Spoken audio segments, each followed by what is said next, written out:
Greetings, it is I, the Great One himself. It's been over a week since I published a podcast because I've been busy. Been doing this thing called working. Some of you know what that is. It's this concept where you exchange your time and expertise with other people in return for some form of value, typically money. Those of you with welfare cards wouldn't know anything about this. Anyhow, so I've been working, and before I launch into what I'm talking about, I want to throw this out. Right now I'm in the middle of watching a movie called The Lives of Others. About an hour into it.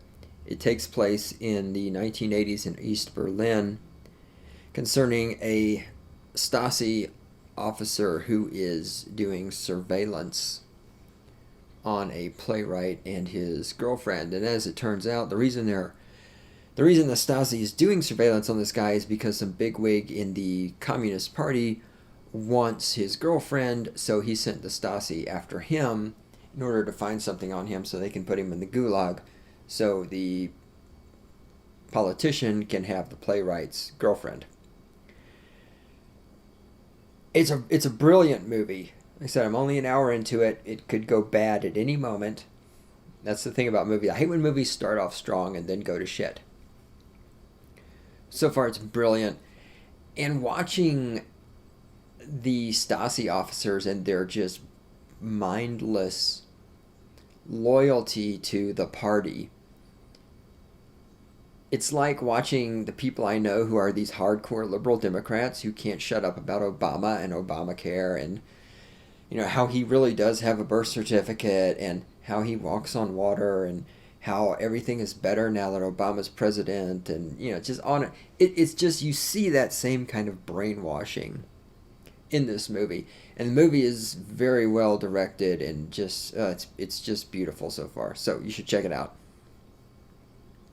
I also watched another movie not too long ago you should watch. It's a David Mamet movie. It's called Red Belt. It's not a typical David Mamet movie though, in the sense that there aren't people running around saying the word fuck in like every second sentence. I can't remember the name of the one movie he wrote. Oh, Glenn Ross. The one about the salesman, which is one of his most famous plays and was made into a movie which was well received. Where fuck comes out of like everybody's mouth all the time. That's like the typical David Mamet movie. Red Belt is not the typical David Mamet movie in that sense.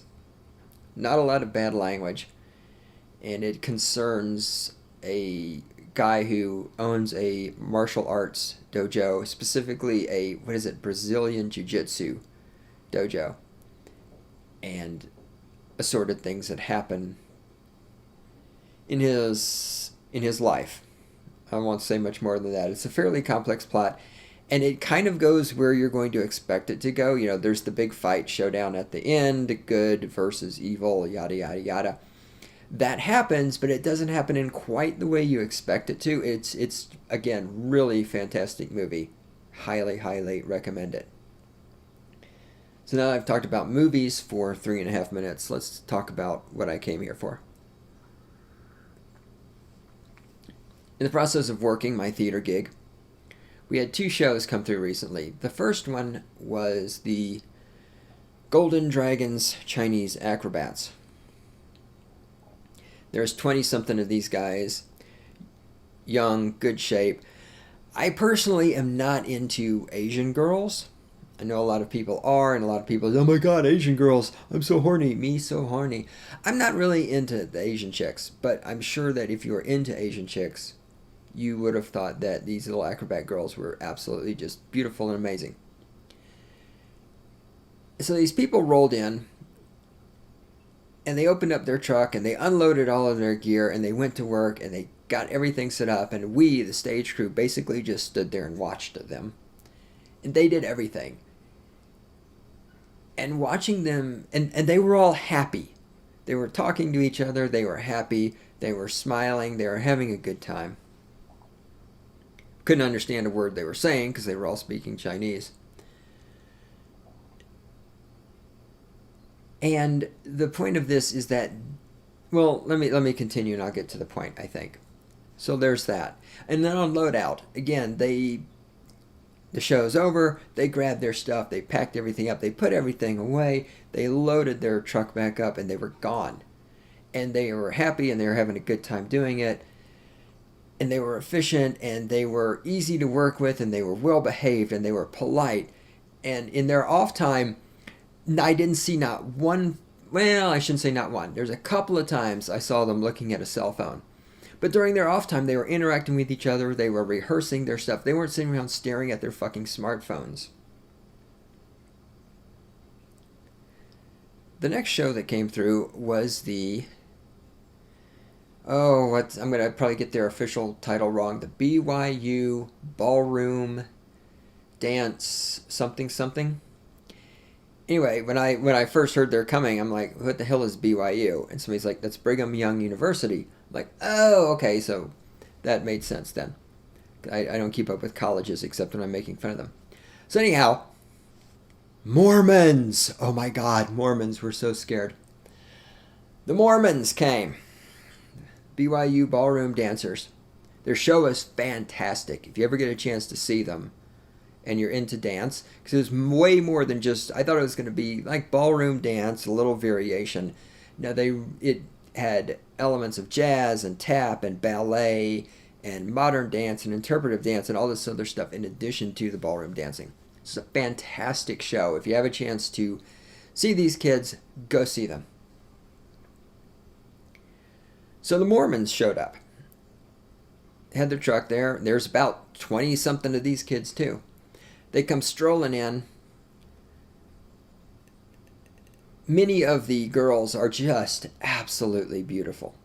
I mean, there's three kinds of women that do it for me. This is where I'm talking about my personal self right here, so just fucking deal with it. There's three kinds of chicks that do it for me. And all the chicks in these categories are either like really ugly, 0s, 1s, and 2s, or really hot, 8, 9s, and 10s.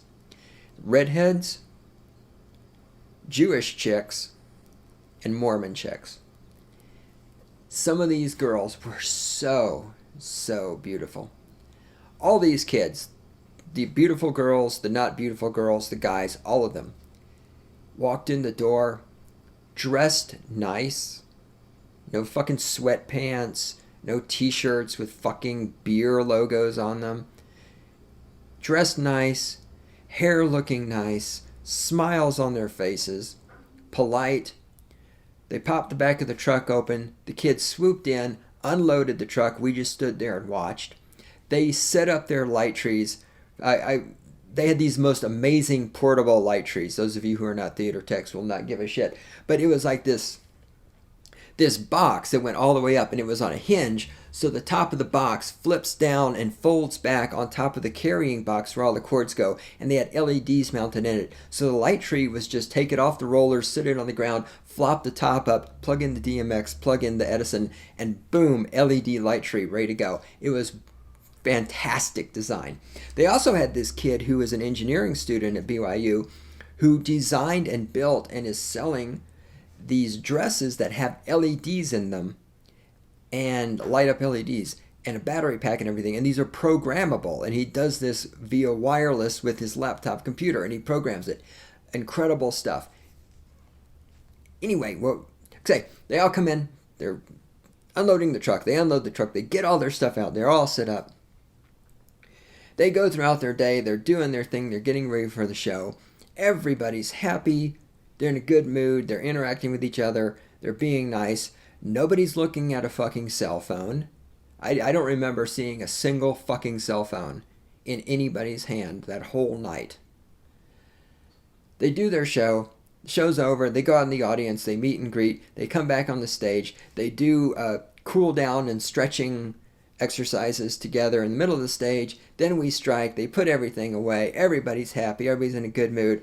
And they take off.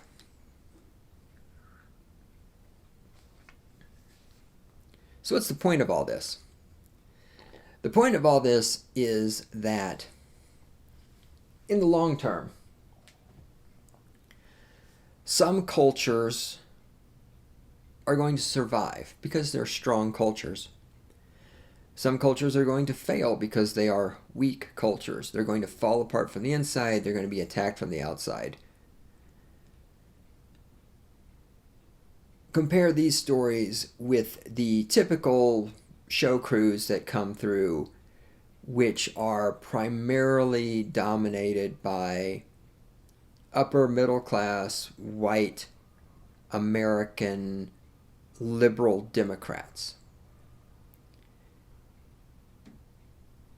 They come in, they look frumpy, the women look frumpy, they're wearing sweatpants, they're wearing beer logo t-shirts, they're staring at their cell phones, they're unhappy, they're whiny, they need the red M&Ms sorted out from the other M&Ms. Some of you may think that sort of thing is a joke. Let me tell you, I've been in showbiz for a few years. It's not. There are some weird shit on writers out there.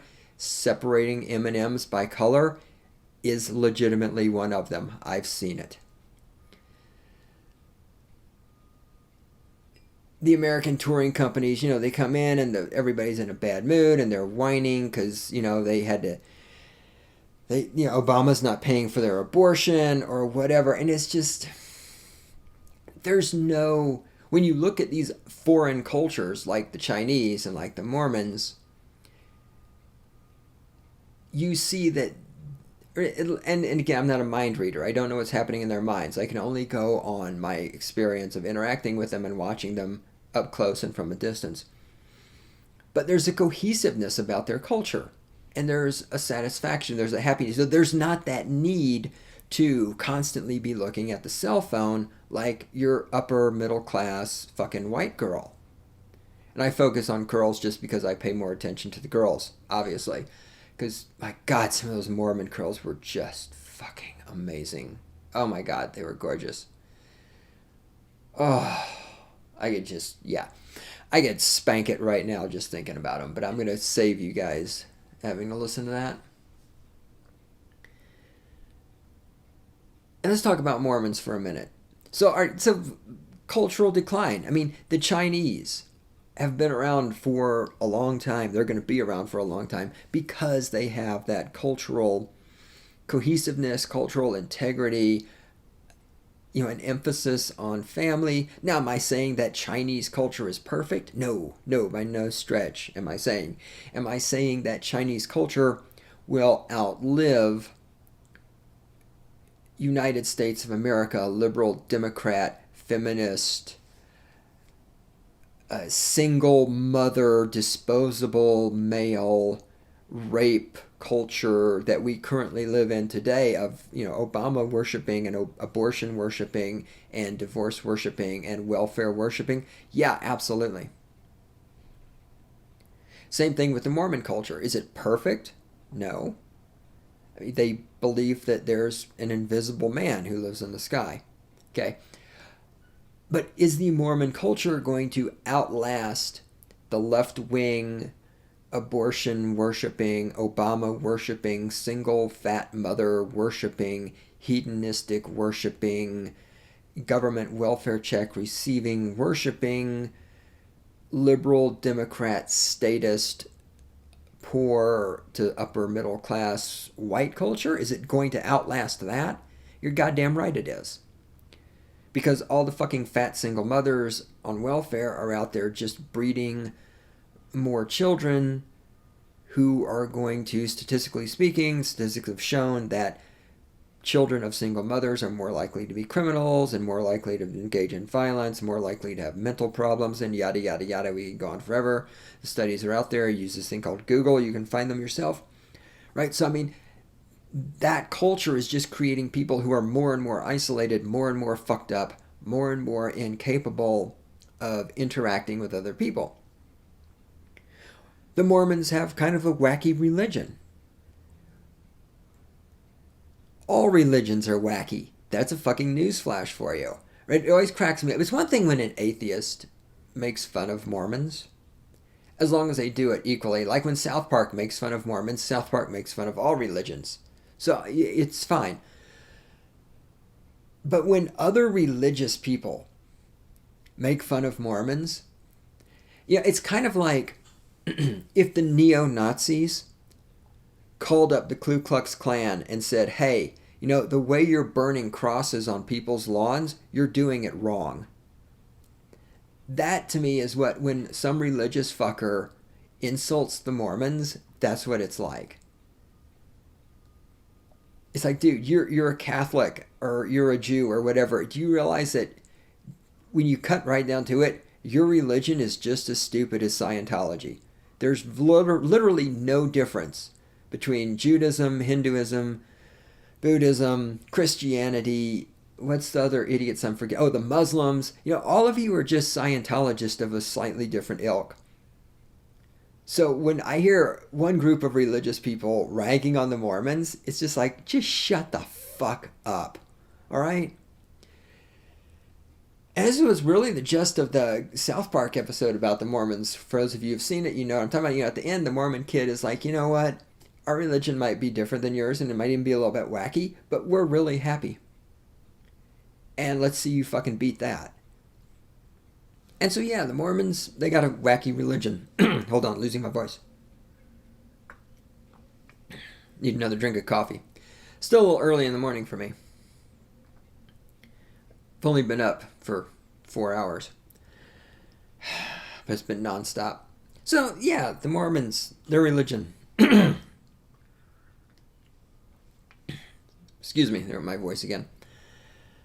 Their religion's a little bit wacky. So what?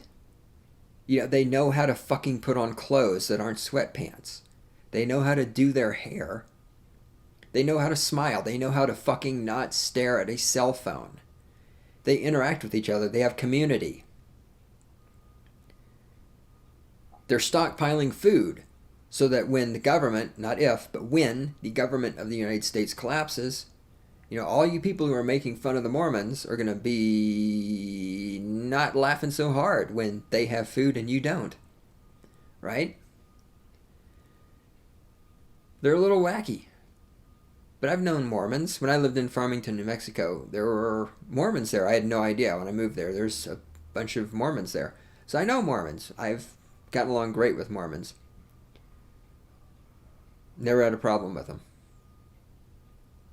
I've never had Mormons try to convert me. Jehovah's Witnesses come to the door. Mormons, I know they have the missionaries. I've never had a Mormon come to my door, so maybe I haven't had that experience. And yes, don't get me wrong. I can tell some stories about... I know somebody who is in the bloodline of Brigham Young, and she can tell some weird stories about the Mormon church following her around and stuff like that. Again, though, that's, yeah, the organized religion side of it, always goofy. All religions are goofy. Right? We got Catholic priests fucking 8-year-old boys, and the Pope is protecting them. So I think we really don't need to hear how weird the Mormons are, okay? As far as I know, the Mormons are not fucking 8-year-old boys and having their version of the Pope. Like, probe. What's a probe? Having their version of the Pope, whatever their version of the Pope is, say, oh, don't worry about it, it's okay.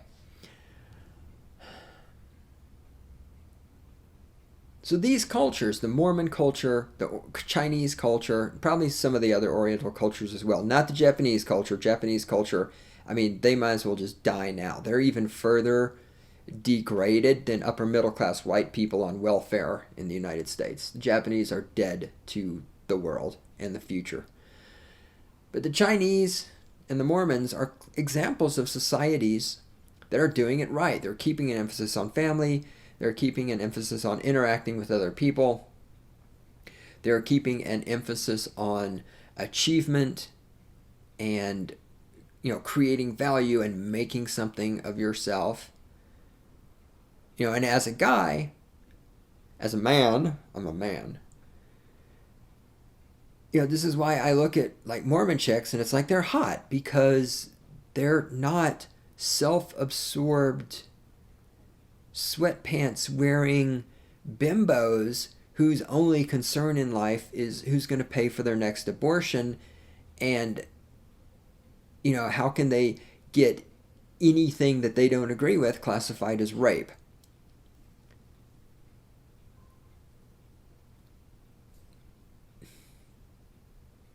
Yeah, I mean, that's just it. I mean,